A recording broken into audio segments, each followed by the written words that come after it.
ఈరోజు మనం ఒక సింపుల్ అండ్ సూపర్బ్ కర్రీ గురించి తెలుసుకుందామండి. అదే ఆలుగడ్డ, శనగపప్పు కర్రీ.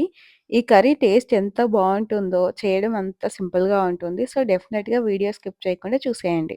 దీనికోసం స్టవ్ పైన కుక్కర్ పెట్టుకొని, కొద్దిగా ఆయిల్ తీసుకొని, పోపు దినుసులు వేసుకున్నాక, ఆనియన్ కూడా తీసుకొని కొద్దిగా ఫ్రై అవ్వనివ్వాలి. ఆ తర్వాత దీంట్లోకి ఆలుగడ్డ, శనగపప్పు కూడా తీసుకొని బాగా కలుపుకోవాలి. ఆ తర్వాత కొద్దిగా పసుపు, ఉప్పు వేసుకొని ఆయిల్‌లో బాగా ఫ్రై అయ్యేలాగా చేయాలి.